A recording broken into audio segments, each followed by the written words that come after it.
विश्व आदिवासी दिवस के अवसर पर छत्तीसगढ़ के गृह मंत्री ताम्रध्वज साहू का बिलासपुर के छात्रावास में आदिवासी समाज के द्वारा भव्य स्वागत किया गया।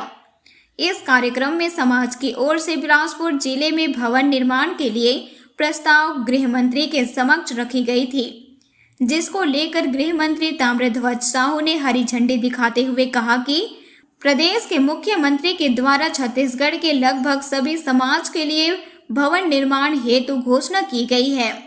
उसी तर्ज पर आदिवासी समाज के लिए भी भवन निर्माण हेतु मुख्यमंत्री भूपेश बघेल जी से इस पर बात रखी जाएगी व जल्द ही भवन निर्माण करवाई जाएगी। इस कार्यक्रम में छत्तीसगढ़ के पूर्व नेता प्रतिपक्ष धर्मलाल कौशिक व कांग्रेस के जिला स्तरीय तमाम नेता मौजूद रहे।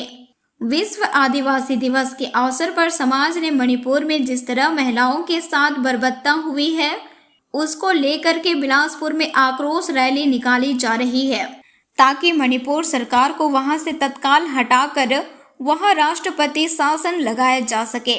बदलाव लाने का क्रम शुरू किया गया, उसकी मैंने चर्चा की। हमारे आदिवासी हमारे सृष्टि के मूल हैं और हमारे छत्तीसगढ़ में लगभग 44% भूभाग वन आच्छादित है और वहाँ पर हमारे लगभग 42 उपजातियाँ आदिवासियों के यहाँ पर निवास करते हैं। उनके जीवन यापन करने का तौर तरीका, रहन सहन, खान पान, वैवाहिक कार्यक्रम सभी अलग अलग प्रकार के हैं। उनको संरक्षित करने का काम, घोटुल प्रथा की बात, देवगुड़ी की बात, उनको जैसे ही हमारी सरकार बनी, माननीय मुख्यमंत्री जी ने शुरुआत की। सबसे पहले लगभग 1707 लोगों की 4400 एकड़ ज़मीन को वापस करने का काम हम लोगों ने शुरू किया। आदिवासियों के जल जंगल ज़मीन को आरक्षित करने का काम किया। नक्सली क्षेत्र में लगभग 150-200 गांव नक्सलियों के कब्ज़े में थे, उसको हम लोगों ने मुक्त कराने का काम किया। 300 स्कूल नक्सली क्षेत्र के 15 वर्षों में बंद हो गए थे, उसको हम लोगों ने शुरू करने का काम किया। 7 लघु वनोपज का समर्थन मूल्य था, हम लोगों ने 62 से 65 तक वनोपज का समर्थन मूल्य घोषित किया। वह उनको सामूहिक पट्टे देने का काम किया, व्यक्तिगत पट्टे देने का काम किया।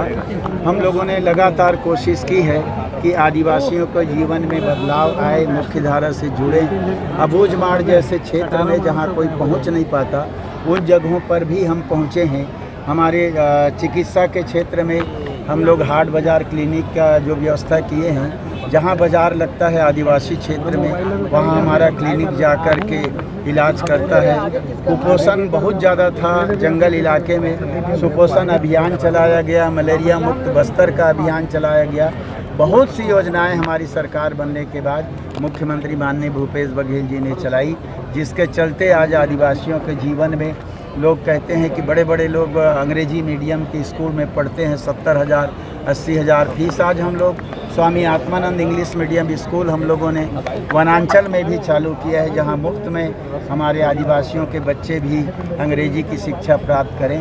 तो आज विश्व आदिवासी दिवस के अवसर पर बहुत सारे योजनाओं की जानकारी देते हुए आदिवासी भाइयों और बहनों को बहुत बहुत बधाई और शुभकामनाएं। सर्वप्रथम मैं आज 9 अगस्त विश्व आदिवासी दिवस के अवसर पर हमारे सभी जो दूर दूर से आए हुए आदिवासी सगाजन हैं, हमारे समाज के लोग हैं, इन सभी को मैं शुभकामनाएं देता हूं, बधाई देता हूं। यूएनओ द्वारा 1994 में घोषित 9 अगस्त को विश्व आदिवासी दिवस मनाने की जो परंपरा चालू की गई है, वह हम आदिवासियों को एक मंच पर आकर एकजुट होकर आदिवासियों के जो रहन सहन है, संस्कृति है, विचार शैली है एवं वर्तमान परिवेश में जो भी घट रहा है, उसके लिए चर्चा हेतु एक दिन निर्धारित हुआ है, जो कि काफ़ी एक अच्छी और आदिवासियों के लिए लाभान्वित करने वाला दिन है। और इस दिन आज